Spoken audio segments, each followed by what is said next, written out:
from the Gospel of Jordan Peterson. Top and bottom, this is page 15 from the 12 Rules of Life. There is an unspeakable primordial calculator deep within you at the very foundation of your brain, far below your thoughts and feelings. It monitors exactly where you are positioned in society. On a scale of 1 to 10 for the sake of argument, if you're number 1, the highest level of status, you're an overwhelming success.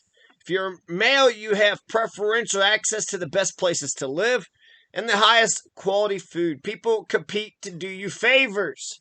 Favors spelled with O-U. You have limitless opportunity for romantic and sexual contact. You are a successful lobster. And the most desirable females line up and vie for your attention. If you're female, you have access to many high-quality suitors, tall, strong, symmetrical, creative, reliable, honest, and generous. And like your dominant male counterpart, you will compete ferociously, even pitilessly to maintain or improve your position in the equally competitive female mating hierarchy.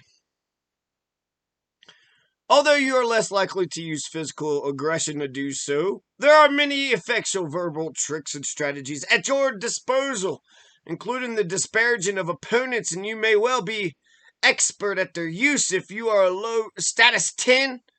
By contrast, male or female, you have nowhere to live or nowhere good. Your food is terrible when you're not going hungry. You're in poor physical and mental condition. You're of minimal romantic interest to anyone unless they are as desperate as you. You're more likely to fall ill, age rapidly, and die young with few, if any, to mourn you. Even money itself may prove of little use. You wouldn't know how to use it because it is difficult to use money properly, particularly if you're unfamiliar with it. Money will make you liable to the dangerous temptations of drugs and alcohol, which are much more rewarding if you've been deprived of pleasure for a long period.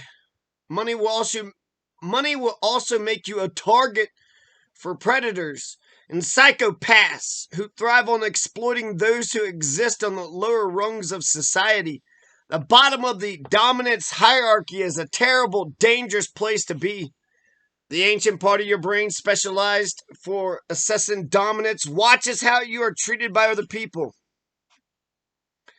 On that evidence, it renders a determination of your value and assigns you a status. If you are judged by your peers as of little worth, the counter restricts serotonin availability. That makes you much more physically and psychologically reactive to any circumstance or event that might produce emotion, particularly if it is negative. You need that reactivity. Emergencies are common at the bottom, and you must be ready to survive.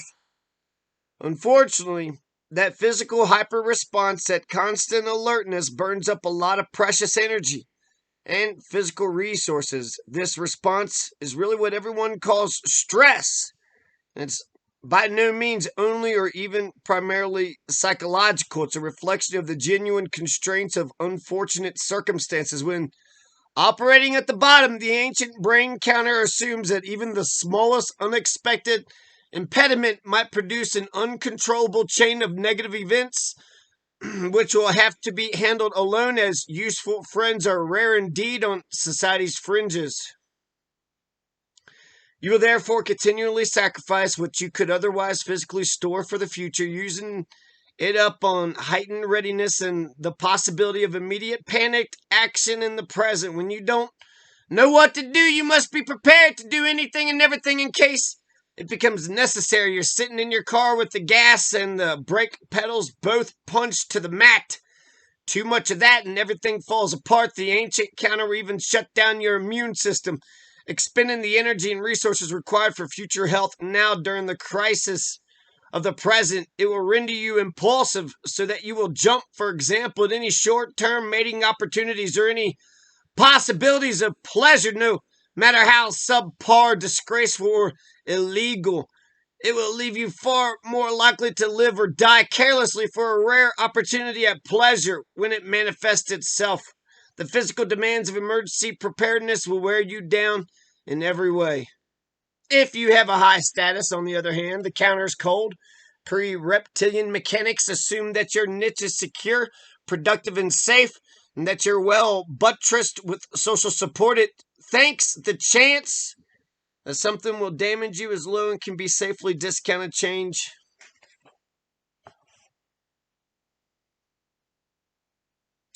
Then he talks about breakfast, a fat and protein heavy breakfast.